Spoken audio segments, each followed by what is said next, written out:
Hey everybody, Tekking101 here, and I'll be honest with you guys, to break the mold of how I normally start these off, when I started doing these discussion videos on each one of the Straw Hats, Luffy's video was the one that I was dreading the most. Not because it would be difficult to talk about him, although he is he's a very special kind of character. There you are, Luffy. But it's just that I didn't think I would be able to do him justice, you know? He's the main character of the story. He is the main character of a manga that has now spanned nearly 20 years of serialization and over 700 plus episodes of an anime story. You know, like, I feel like the only way to do this justice would be to me sit here for, like, hours on end talking about the guy. So that's the reason this is broken up into two parts. Part one, this part is going to be focused mostly about Luffy's personality and his relationships with the crew and with his, like other characters of note, for, like, Ace, for instance, and, like, Sabo, as well as talking about the Will of D. I'm going to have a whole separate video on the Will of D, of course, but of course I have to mention it here. And then the next part of the video, hopefully when I get that done next week, that'll be about his abilities, devil fruit powers, hockey, and his the events in the story, the battles he's been in, and the crucial events that have occurred throughout the story of One Piece. But there's another problem that I seem to run across a lot whenever discussing main characters, and this is not limited to just manga and anime, by the way. This is video games, movies, any form of fiction. A lot of main characters' most defining character trait seems to be just that they're main characters. You guys have at least encountered this before, right? Like when you're watching a movie or playing a video game and, you know, it's like, yeah, that guy, he's the main character. All right, what else can you tell me about him? Well, you know, he's the main character, so, you know. I've just noticed that some of them tend to be a little bit on the bland side, you know? Now, whether that be because, like, the author wants us to project a little bit of ourselves onto them, you know, maybe that's the reason. And I'm not saying all main characters are like this, but to give you some examples from just anime that I've noticed, Attack on Titan, for one. Eren Yeager is supposed to be the main character. I don't really know about that. I don't really get a lot of main character vibes from Eren. It might just be because the supporting cast in that world is just so diverse and unique and interesting that Eren just gets kind of pushed to the side. Then you have Kirito from Sword Art Online, who has all the personality of a stick of gum. Not even like a good stick of gum either. Like, we're talking like fruit stripe gum. Like, oh my god, it's so cool at first, but then, like, after you get like an episode or two in, you're like, oh my god, this is what we're stuck with. Now, I don't view Luffy like that. I should just throw that out there right now. I don't think Luffy is bland. I think Luffy is a good main character. His journey is the whole catalyst for the story. It's not like, you know, in theory, we could have the entire events of Sword Art Online without Kirito. Like, that's an interesting premise for an anime. Kirito doesn't really need to be there for that. No, the whole premise of the story of One Piece is hinged around Luffy. He is the catalyst for this. His journey is the thing that we are seeing, and we want him to succeed. I also think this is the reason why Oda kept Luffy's character rather simplistic. Now, let me clarify here, I'm not saying he's dull and boring when I say simplistic, and I'm sure some of you out there would even make the argument like, you know, Matt, you don't know what you're talking about. Luffy is one of the most complex characters in all of manga and anime. What I mean by simplistic is that the messages that Luffy conveys, and there's a few of them, the messages he conveys to the audience are very simple to understand, but that doesn't make them unimportant. So what messages does Luffy convey to the audience of One Piece? Loyalty, for one. Always stand by your friends. Always be loyal to your friends. Whenever they're in a pinch, stay by their side and try to help them out, because you know that if you were in the same pinch, they would be there to help you out too. That's what true friendship is. That's what loyalty means. So that's one of them. Ambition is another one. Never give up on your dreams. You know, find something to strive for and then go for it. Go for the gusto. Don't give up. Dreams themselves, you know, having a dream, having something to aspire towards in life. That's a message. The fun, just the fun of life. Enjoy life. You know, Luffy said it best whenever Usopp was asking Rayleigh about the One Piece. Luffy, you know, stomps down on the bar and he's like, you know, I don't want to know if there is a treasure. I will not go on an adventure that isn't fun. So much of the adventure itself is the journey for Luffy. That's what's exciting for him. Okay, he doesn't even care if there is a treasure at the end of the day. You have to understand this. Like, we as the viewers, yeah, we really want to see what the One Piece is. And Oda's even come out and said that the One Piece is going to be something tangible. It's not going to be like they arrive at Raftel and it's like, the journey and making friends. That was the real treasure, you know, because I think the fans would get a little bit mad about that. Here's the kicker, though. If that really was the case, if Luffy and the gang arrive at Raftel Island, they open up like a giant treasure vault, and all that's in there is just a note that Goldie Roger, you know, tacked to the freaking wall like, the journey was the real One Piece. We would be pissed about that. Probably the other Straw Hats might be pissed about that. Luffy would be fine with that. Luffy would probably look at that note, he would turn around to see his friends, and he'd be like, yup, that was an adventure. You know, that would be fine with him. So it's really the adventure, it's having fun, it's enjoying life. Those are the messages he conveys to the audience. Now, I think they would work way better being conveyed to children than adults. It's not to say that you can't take these kind of ideas as an adult and you can do something with them.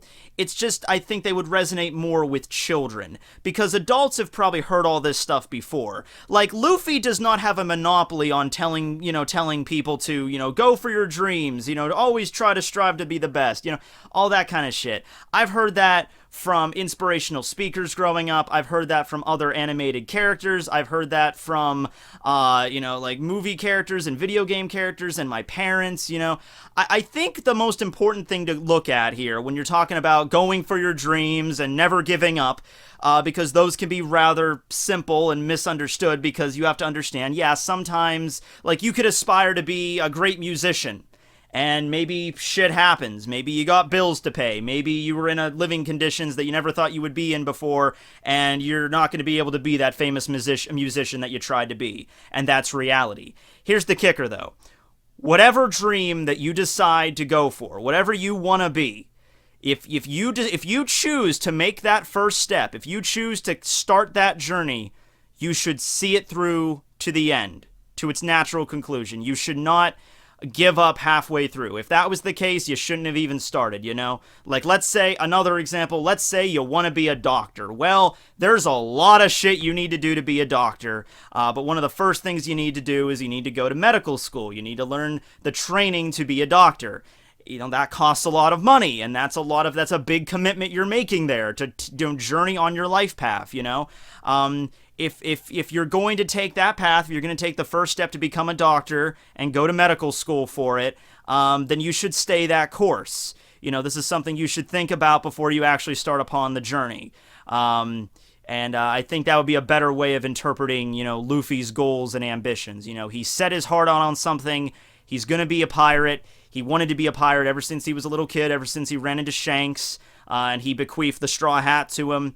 He wanted to, have a crew of friends, and he wants to find the One Piece, and he wants to have a grand adventure with his Nakama along the way, meeting a bunch of new people and animals and a bunch of crazy mystery nonsense. Every time Luffy encounters something he can't, understand properly, he just calls it like a mystery island or a mystery creature or something like that. That's the path he set on. And while he might not be the sharpest tack in the crayon box sometimes, he is, in fact, sticking with this to the end. Until he's dead or he arrives at Raftel, that is the journey that he has set his sights on, and he's never going to give up halfway on. He's not just going to be like, all right, guys, we got the shit beat out of us by Kaido, and we can't move on beyond this point. I guess it's over. Have a fun life. We tried, guys. New World was just too tough for us. It's never going to happen. So, yeah, I think that summarizes Luffy's character, at least in the best way that I can properly explain it. I want to hear your guys' opinion on this, though. So please comment below on what you think, messages Luffy conveys well and the ones he doesn't convey all that well. What do you think Luffy... What does Luffy mean to you as a main character? What do you like about him as the main character of the story, and comparing him to other main characters? You don't have to throw all this in like a short story, but, your general idea, what your general feelings on Monkey D. Luffy. Okay, and with that being said, we can now talk about his relationship to the other members of the Straw Hat crew. Now, of course, I have brought this up at one point or another whenever doing the other discussions, but considering Luffy is the captain of the crew, as well as the main character, I have to go through all of these again, hopefully with some different perspectives on it now. But the first thing to mention, though, and it's the same thing I said last time with Chopper, is that Luffy doesn't play favorites on the crew. It's not like Luffy's like, I like you, Frankie, way more than I like Chopper. You know, it's that he really does just enjoy the fact that he has friends to journey with. He has people to share the experience of this epic adventure with. You know, and like I said, if he does end up getting the One Piece and that's all it was, is just the journey and making friends, Luffy would be fine with that. The same deal with Chopper, how Chopper is just happy to, you know, have friends to, you know, journey with.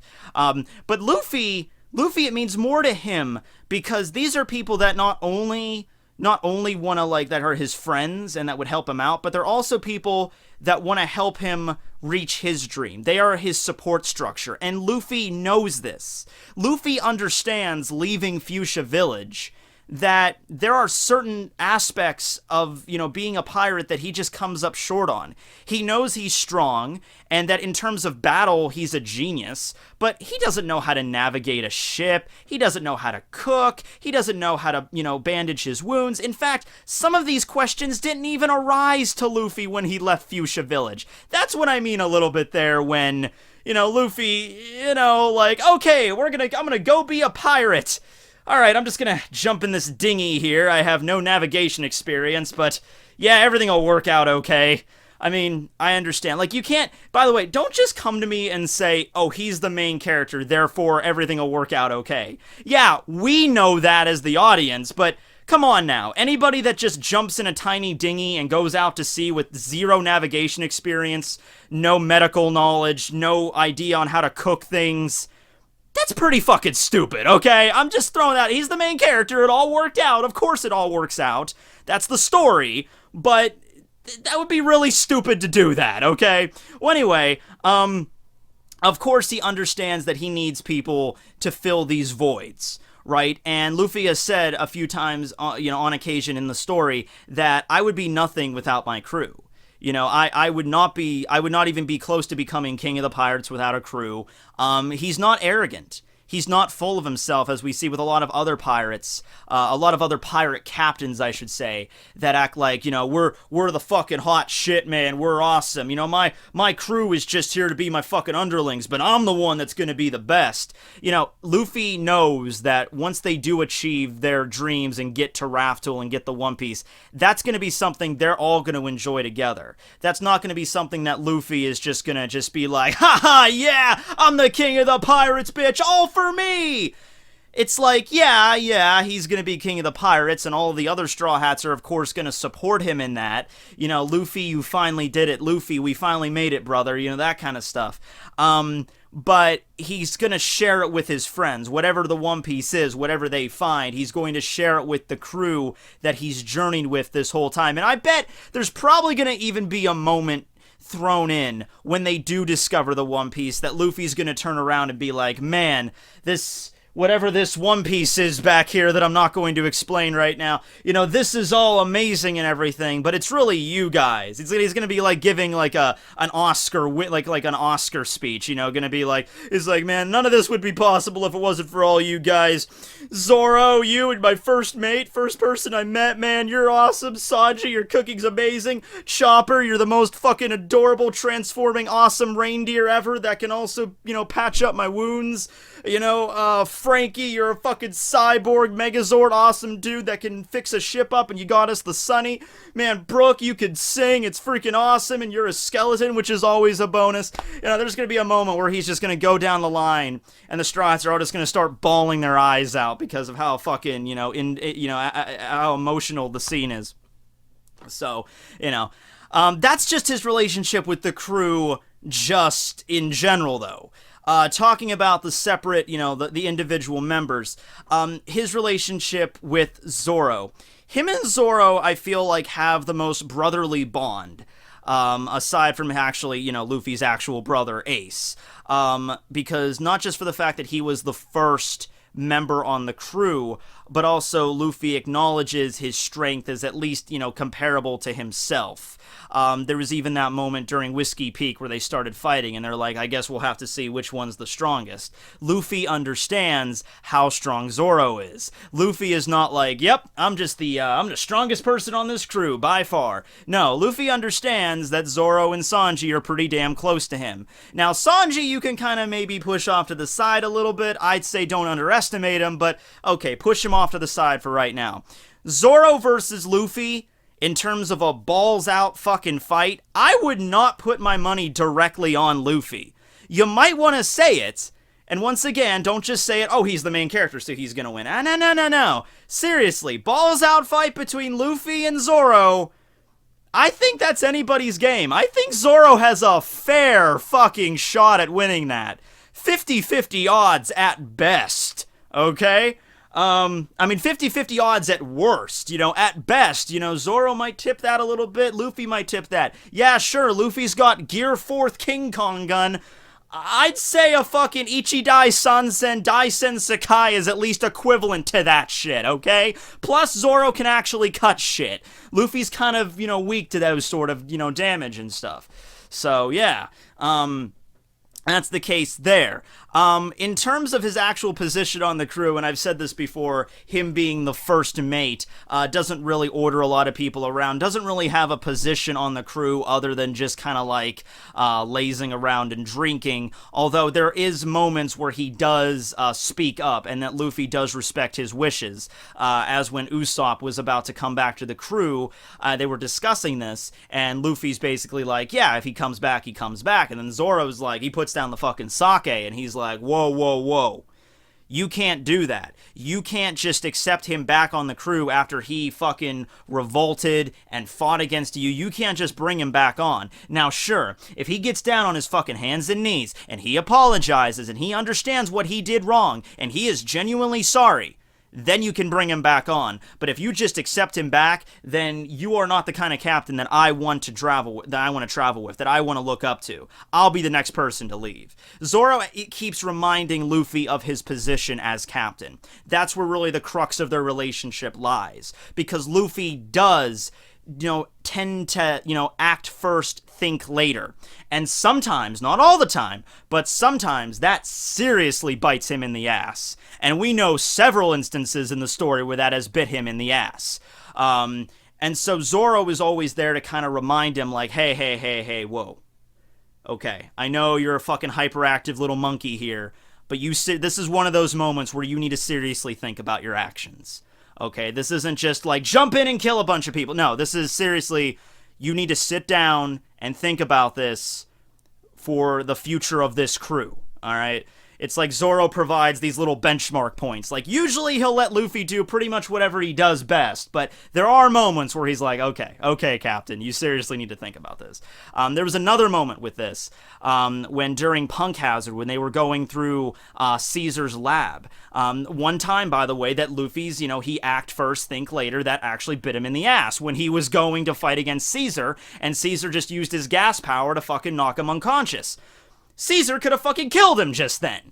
And so Zoro is telling Luffy as he's barging through Caesar's lab, he's like, Luffy, take this seriously, okay? We're in the new world now. These opponents are not fucking pushovers. Don't act like they're just like you could just go in and just fight them and everything will be fine. They might have actual techniques that can fucking kill you. And so Luffy's like, yeah, I know. And then he proceeds to use the Gum Uno UFO, which I feel like is a technique that is not utilized as often as it should be. But you know what I mean there. Like, that's Zoro's way of, reaffirming Luffy's position. But Zoro, of course, does look up to Luffy. He views him very highly. Mostly it's because they're too many of the Straw Hats view Luffy like this, but it's like, we both have crazy dreams. But Luffy's dream's a little bit more crazy, but he's the one actually taking the initiative and going for it and not giving up. Zoro wants to be the best swordsman in the world, which is a pretty high order. You gotta beat Mihawk to get that title. It's a dream that I'm sure a lot of people were laughing at Zoro about, but then you get to Luffy, who wants to be king of the entire pirate world. to make enemies of the world government, to defeat all the Yonko, to be better than all the warlords. I mean, that's a pretty tall order that's even higher than the greatest swordsman. So I could see a lot of the Straw Hats, Zoro included, being like, man, your dream is pretty crazy. I mean, my dream is pretty crazy, but yours is even more batshit. But hey, you're out there in the sea. You're fucking out here doing it. And you're just, scrapping it up, going as you go along. So I'll join you as sort of like kindred spirits. And there's a lot of other Straw Hats like that, like Sanji. The whole reason Sanji, he was really against leaving the Baratie, because he's like, yeah, I have a dream. My dream's to get to the All Blue, but it's just not the right time to go yet. And then Luffy had to be like, come on, I'm following my dream. I left town. You could do it too.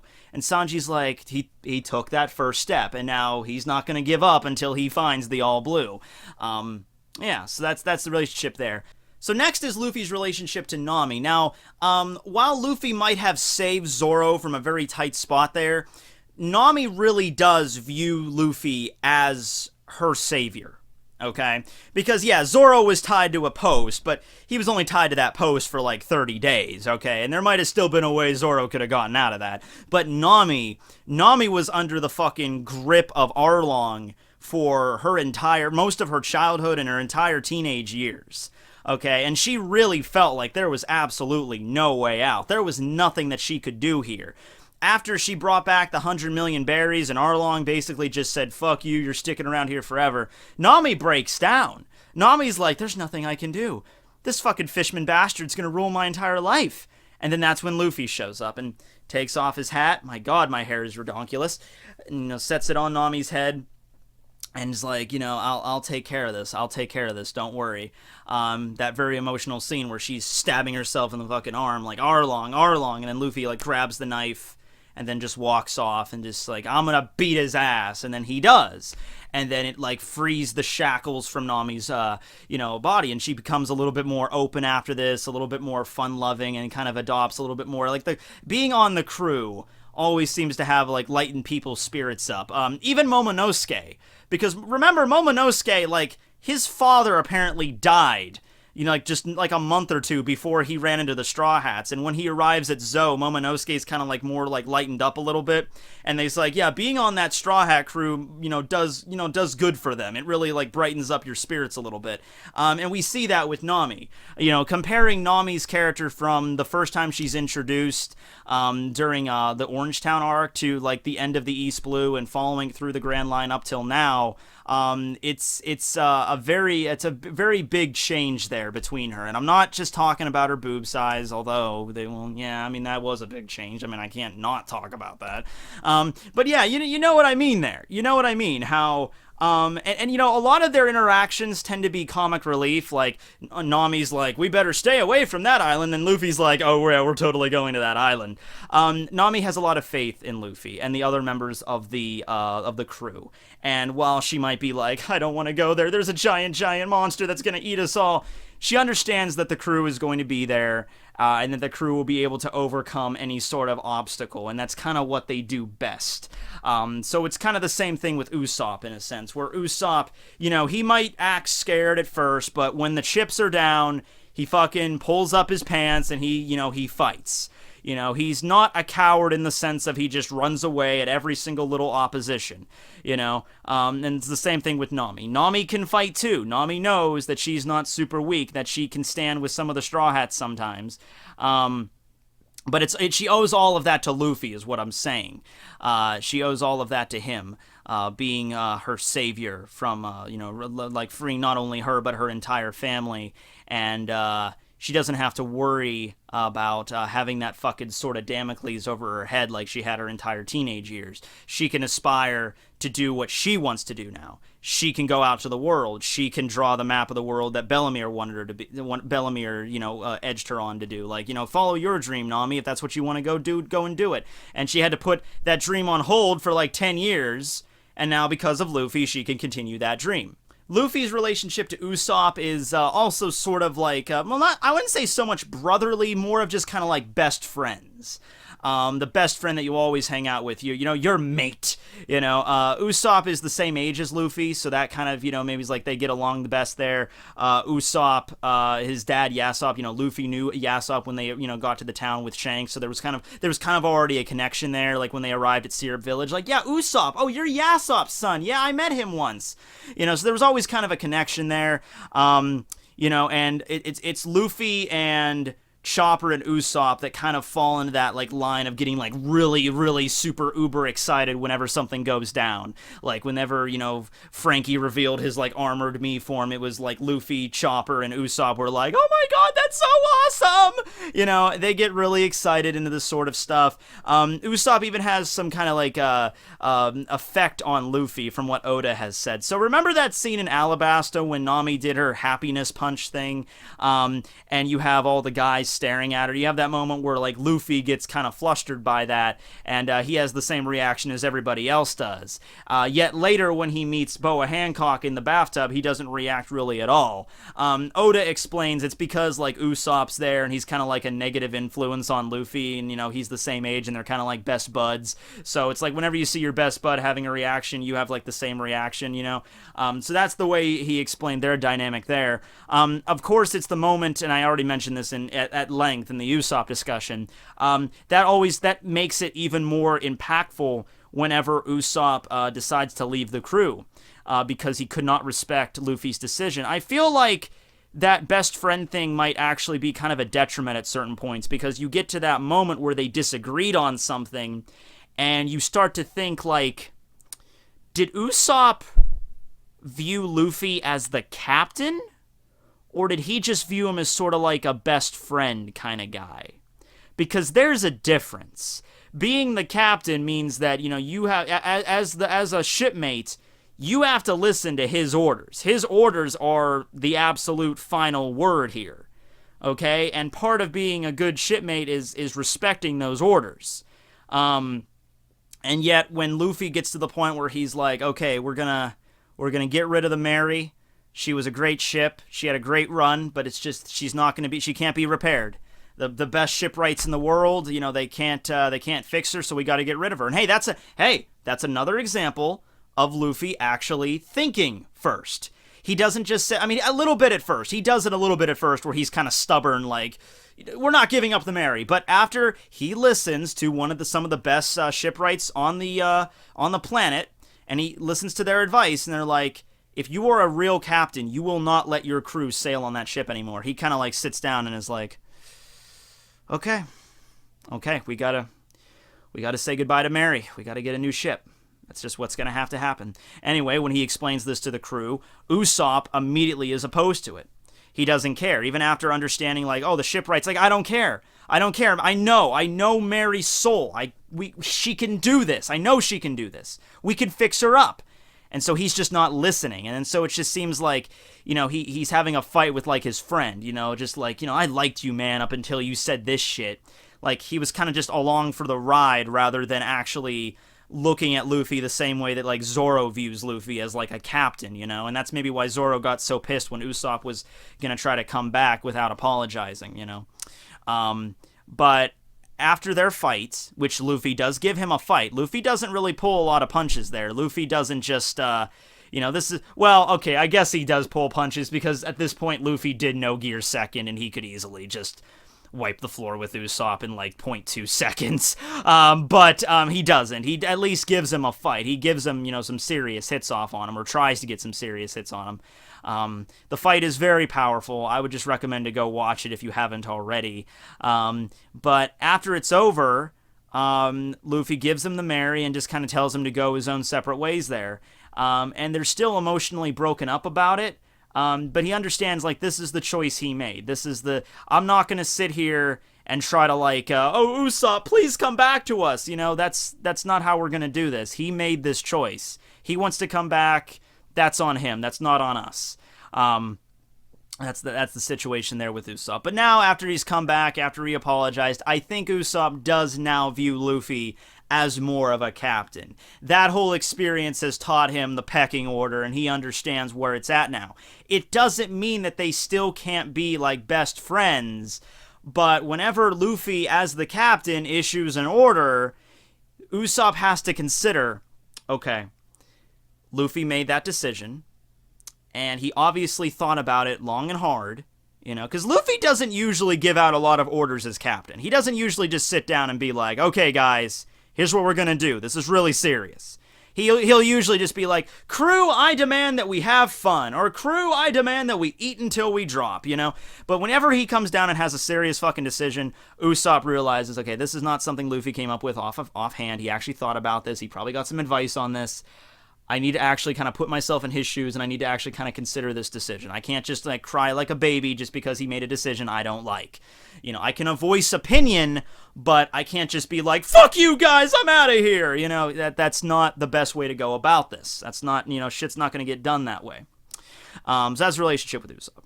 Sanji. I think Luffy's relationship with Sanji has been most explored throughout this arc here. The Totland arc, when Luffy goes to rescue Sanji from Big Mom. Other examples we see of Luffy being a little bit stubborn there, where he chooses to remain in one spot to wait for Sanji, which results in him getting the shit beat out of him by Big Mom's forces and thrown in jail and almost dying of hunger. Once again, it shows loyalty to his friends, but...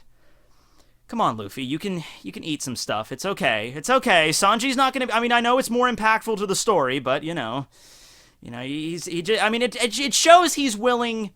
It shows that he's willing to put his life on the line for his friends. Which is once again indicative of Luffy's character, but, you know, maybe not something that he thought about all too much when he was in Big Mom's territory. But anyway, yes. So Sanji, being the cook of the crew, has a very special spot in Luffy's heart, I think. You know, just for the sake that if it wasn't for him, they wouldn't be able to eat such amazing grub every single day in and out.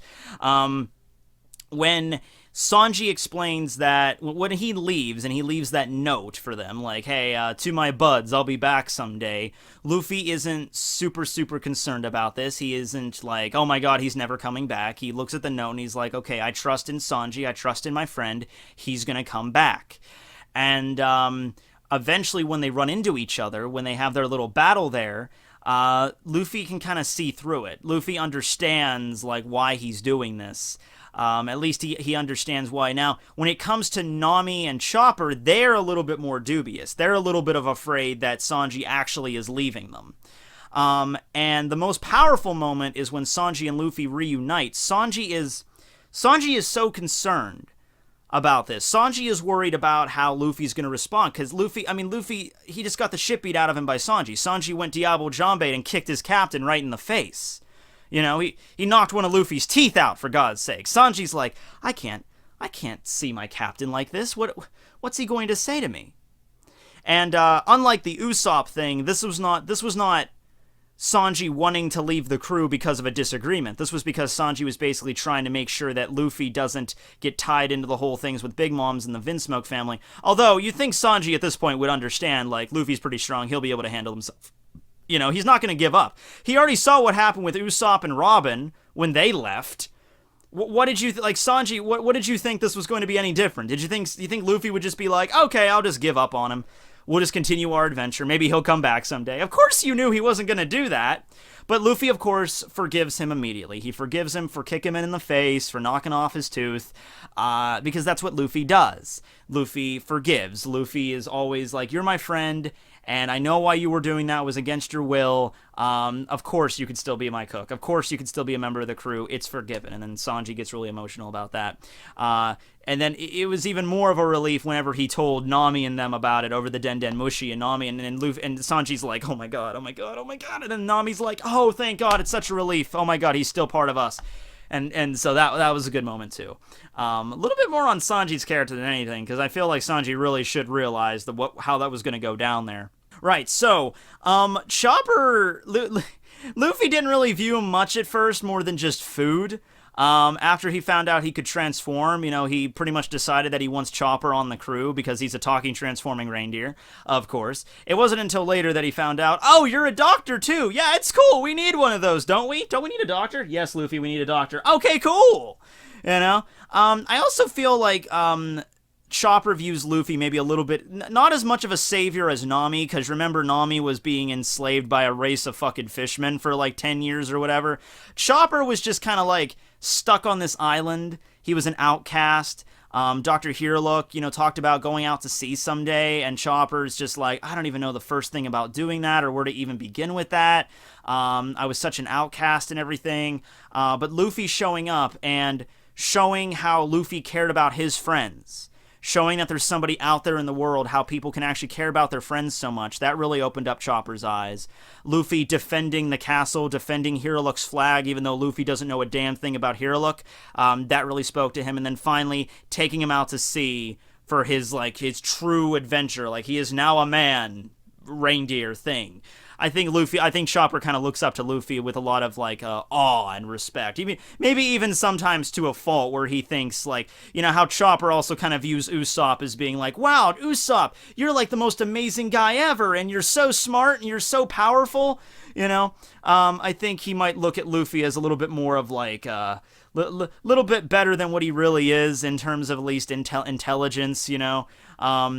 But Luffy is, of course, still, his strength is something legitimate, perfectly legitimate there. And by the way, I just want to reaffirm this again, because I feel like some people might take this the wrong way. I'm not saying Luffy is an idiot.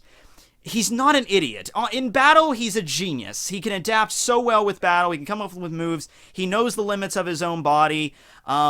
It's just that, like I said, he's very brash. He jumps into things without thinking sometimes. That doesn't mean he's dumb stupid. It just means that he's an excitable guy. He's happy-go-lucky, okay?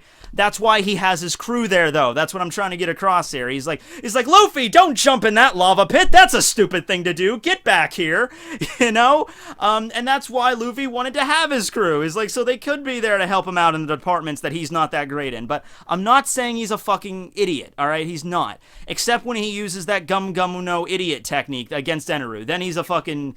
Then he's a dimwit, okay? But other than that, yeah, he does have intelligence. It's just, he's not facilitated for certain things. Like, whenever Nami's going on and on about, surface currents and sea currents and shit, Luffy's just like, mystery currents. Yeah, because Luffy doesn't give a shit about that. He doesn't need to give a shit about that. That's Nami's thing. That's something that doesn't interest him. He's going for other shit, okay? Next up is Robin. Also, kind of the savior thing. Wow, I'm actually noticing that happens a lot with a lot of the Straw Hats, the whole savior idea. I should also throw it out, when I say savior, it's not the same shit as if, they're putting... It's not like how Bartolomeo views Luffy. Bartolomeo literally views Luffy as, God. Okay? The Straw Hats don't view Luffy like that. They just feel, a little indebted to him, for what he's done in their lives. Okay, Luffy saved me from, decades of loneliness. I will journey with him until his dream is realized because he helped me with my problems. That's the way I think, Nami and Chopper and now Robin view him like that. So, Robin, sort of the same case with Nami, kind of. She wasn't, enslaved, but she was on the run from the government for 20 years, which was pretty rough for her. And it's even more of a kicker for Robin because she was betrayed how many times in her life? How many times in her life did she join up with a crew, join up with an organization, only for that organization to either betray her at the end of the day, or for her to have the entire organization get crumbled down because she is the demon child? How many times has that happened? It's happened a lot. So after a while, Robin was just like, well... why even bother at this point? Why even try to get connected to them? Why even try to become friends with them? It's all gonna just fall apart someday, so why should I even bother? And when she first joined with the Straw Hats, that's kind of the reaction that she had. She didn't really call them by their names, except for Luffy, because Luffy saved her from Crocodile and everything, and she was ready to die, and Luffy saved her from that. But to the other members, she was just, referring to them by their titles rather than by their names. But then you finally get to Enies Lobby, where it's the world government finally catches up with her, and she was having at least enough fun journeying with the Straw Hats that she at least did not want them to get brought down with her. So that's why she turned herself in. And that leads, of course, to the Enies Lobby arc, where you understand from Robin's perspective, no one's coming to save me. This is the fucking world government. This is the world government. This is CP9. This is Enies Lobby. It's over. I'm fucking dead. There's no way that Luffy and the gang could possibly come and save me. Even if they did, there's no way that, holy shit, they've come to save me. Holy shit, they're winning. Holy shit, they won. Okay. Okay. I think I'll stay with them. And this is reaffirmed later on during Zou, whenever Nekomamushi and Inuarashi are talking about the road poneglyphs and talking about how important they are. They're talking about how people are going to want Nico Robin now because she's one of the few people that can actually read these poneglyphs. Robin, without missing a beat, just says, it'll be okay because I got strong friends that can protect me that I also trust in to the ends of the earth. And so she's like, this is how she's evolved from Enies Lobby. She's just like, you know what? After the shit I've seen what they can do, I'll be fine. I'll be just fine. You don't need to worry about me. So that's pretty neat there. Frankie. Frankie was actually a villain to Luffy, and I know Robin was too. But Luffy never actually directly fought Robin as like, fuck you, I'm gonna mess you up there, hand girl. No, Frankie, and the family beat the shit out of Usopp, which resulted in Luffy and Chopper and Sanji and Zoro going for a freaking, revenge spree at the Frankie house, right? So, Luffy did not care much for Frankie at first. Luffy probably viewed him as just an ordinary villain the first time they met on the at Dock 1 there, and they had their little battle there. So it was rather more of a journey there for Luffy to become, trustworthy of Frankie, after Frankie helps rescue Robin from Enies Lobby and everything like that. I think he really sees that he is a good-natured guy. It was really just kind of more of a misunderstanding than anything like that. I mean, he's still, even a little bit through Enies Lobby, they're still kind of pissed at Frankie, but it's like they have bigger fish to fry here, But after he reconciles with them and after he offers to build their ship for them and they find out about Frankie's past and everything, Luffy kind of like, okay, all right, I think I want this guy on my crew. I think I need this guy here, Right, so who's next? Brook! Brook is next, of course.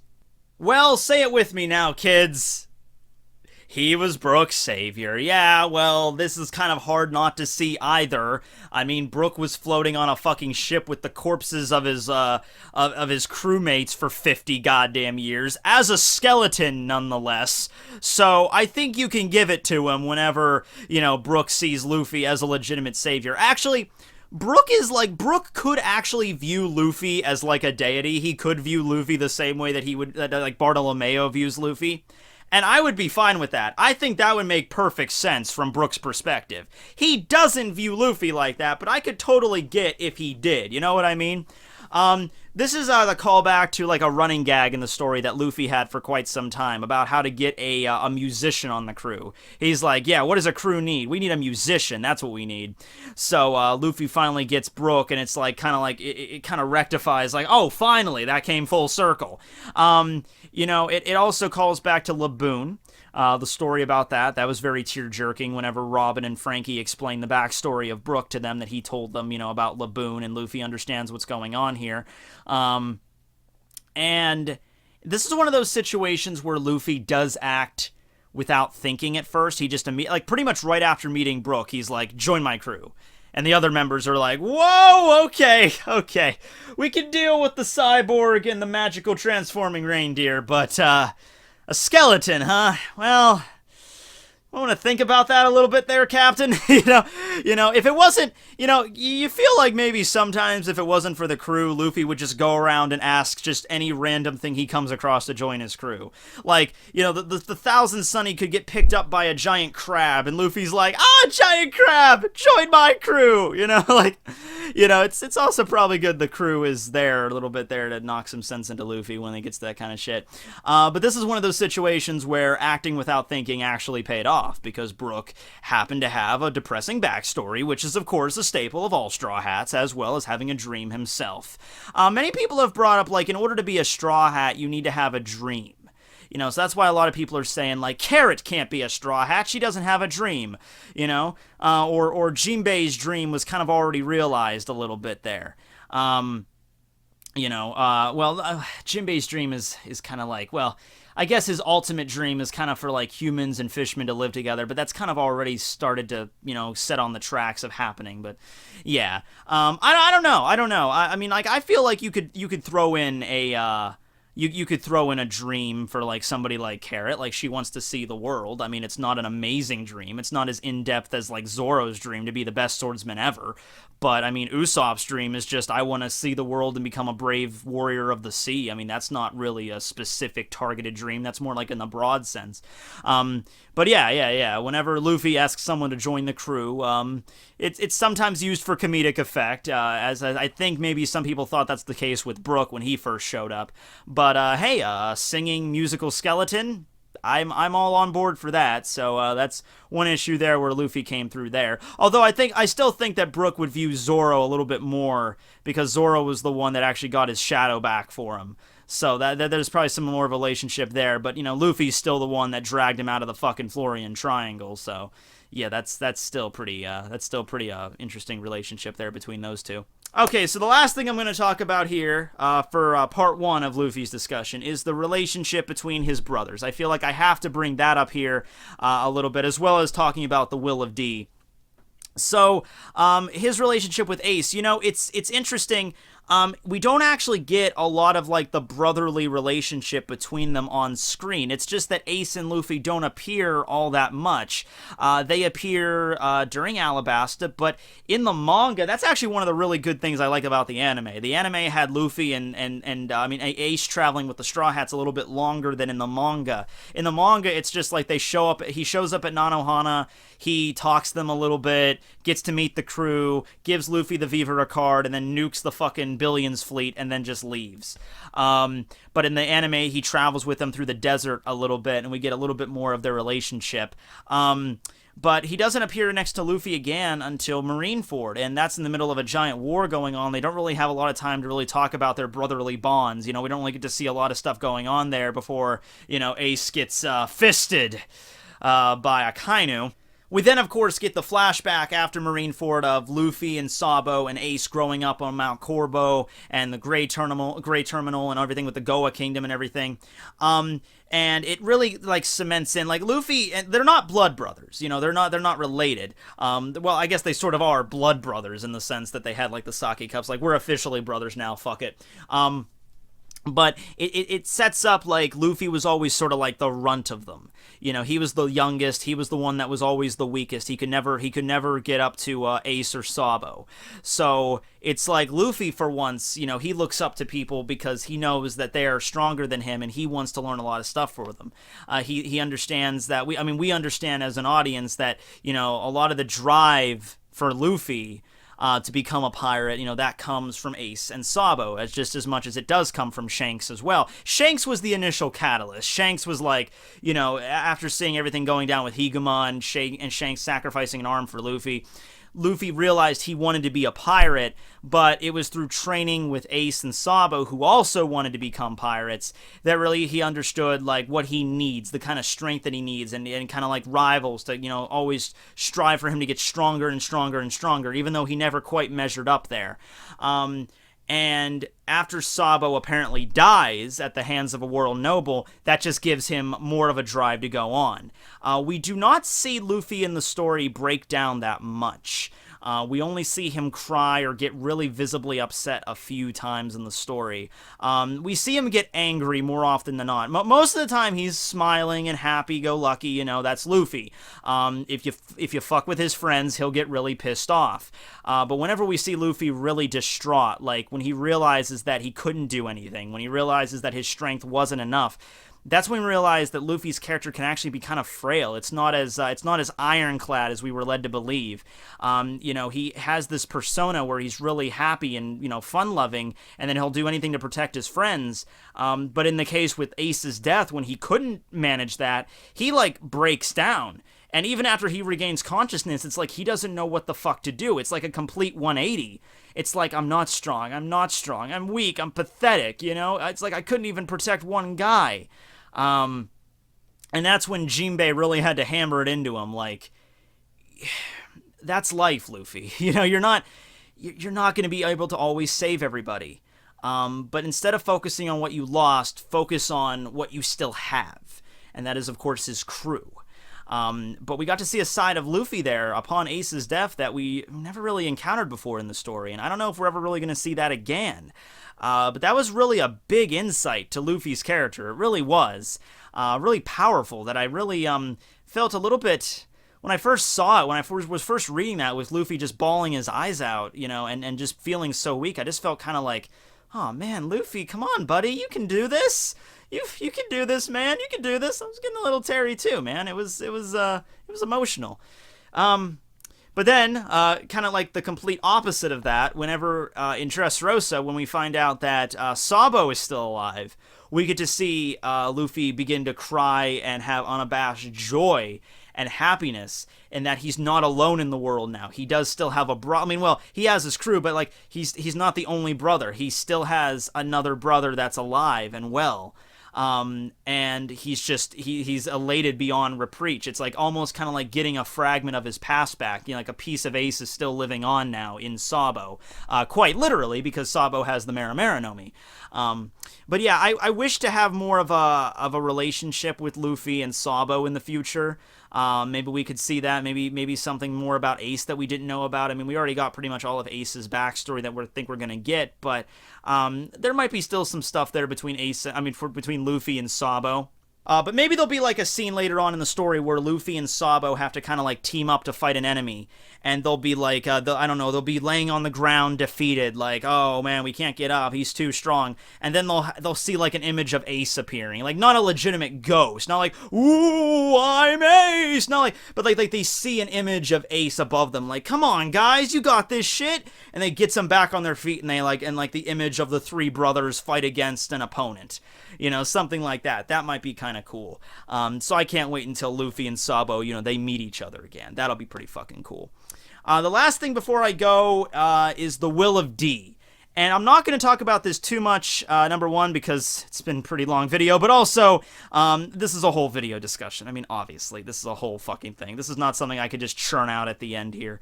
But I want to bring up something interesting about the Will of D that I've noticed. Whenever it comes to Luffy, and it's not like the simple things like we've seen already, like anybody that has the Will of D is, you know, they're gonna die with a smile on their face or anything like that, you know, because that's the way that, you know, that's the way that Ace died and everything. It's that all members of the Will of D always tend to dream big. They always look at the world as like one big goal. They don't just settle for just something small. No, they want something big. Now, it might not always be for them. Ace's dream was to make Whitebeard the king of the pirates. Law, you know, well, his dream, well, I don't know if this was his dream, but he was planning on taking down a fucking Yonko. I would say that's pretty effectual there. That's pretty, you know, world-changing kind of events there. Luffy, of course, wants to find the One Piece, become king of the pirates.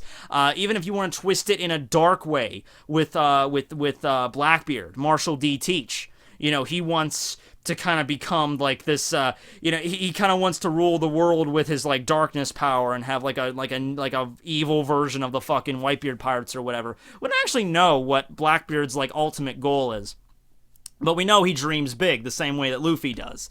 So that's just something I've noticed about the Will of D, and I'll get more into it, you know, of course, when I do the actual video.